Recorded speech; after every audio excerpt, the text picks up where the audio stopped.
Okay guys, thought I'd make a video about what happened today. Me and my brother went down to the range, and his Glock 17 had several failures to fire. Now, probably 1 in 7 or 8 rounds had a failure to fire. I thought it was probably him limp wristing, because we're pretty new to Glocks actually. I mean, overall I've had several other handguns, but just new to Glocks. I'm like, okay, well maybe he's doing something wrong.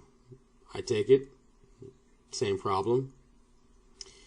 So I collect some of the rounds, and after we're done, we go to the counter. It's an indoor shooting range. We go to the counter, pay up, go see the gunsmith. There's no gunsmith. The guy behind the counter is like, well, I can take a look at that if you want. I'm like, okay, sure. And we show him the rounds, which I'll show you in a second, and some of the shell casings. And he takes it apart, disassembles the gun, which you guys have seen. There's tons of videos on there on YouTube. And he takes a look at the striker pin, and he cleans it up. He's like, well, it doesn't seem to have any damage. He says a little bit of crap on it, a little bit of gunk on it. He cleans it up, and it wasn't very much. I mean, I saw he used a Kleenex, and there was hardly anything on there. He's like, well, that's probably what your problem was. And I don't know. Anyway,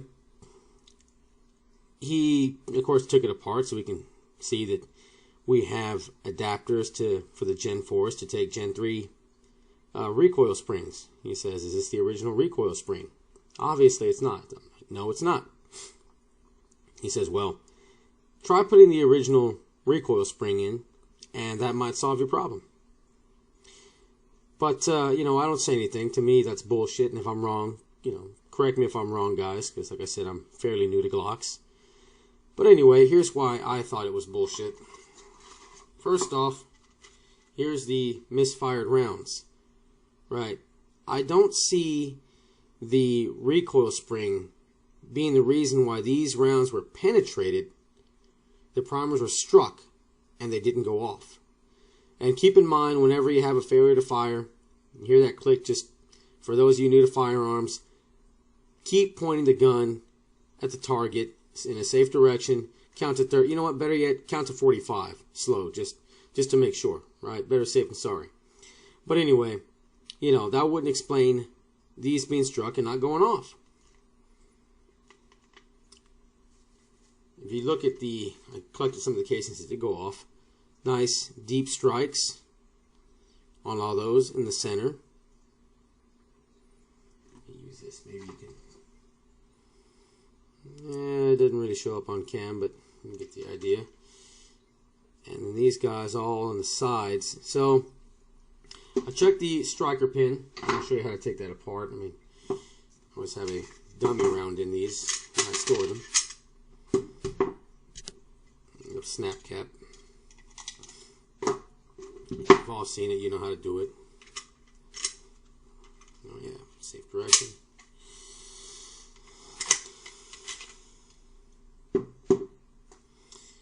Anyway, I'll show you how to get to the striker pin. I'll show you the internals and why I think that was incorrect. Anyway, right here, got a little piece of plastic that surrounds, I don't know what it's called, I forget, but a little piece of plastic that holds the spring to the striker pin, or firing pin, I guess it's striker pin. You just get in there and you press down, right? Hold it on something, down on the surface, get that in there. It's kind of hard to do on cam, but it'd be easy when you're doing it for real. Press down, and then just wiggle this sucker off. Base cover comes off. There you go. Just push here, pull that out. And here's the complete assembly. Now, there is no damage on this sucker. I've compared it to the other two Glock 17s, and I've even got a loop here, but anyway, I don't know if that. No, I ain't gonna do crap. The loop, probably not either, but anyway.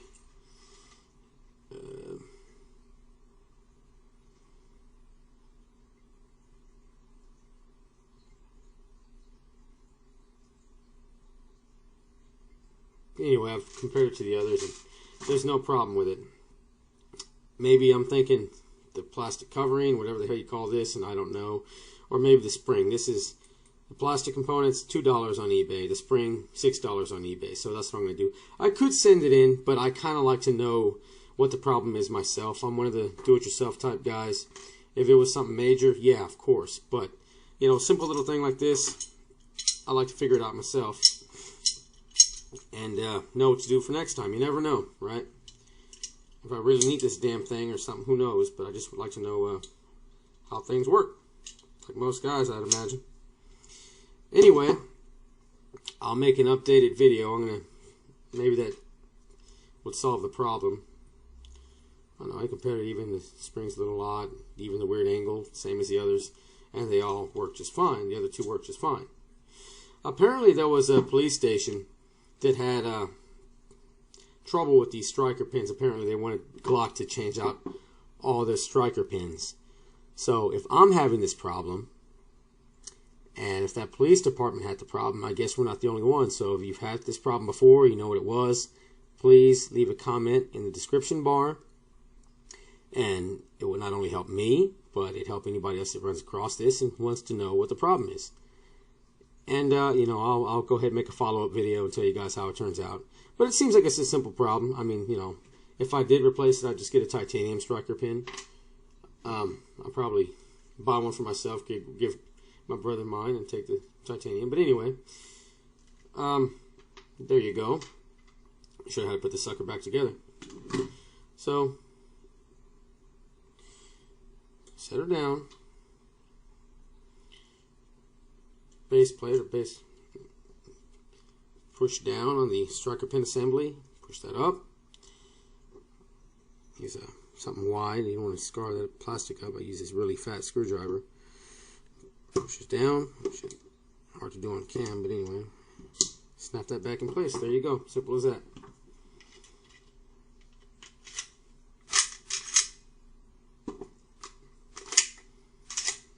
Snap cap. There we go. Ready for storage. Anyway, hopefully this helps.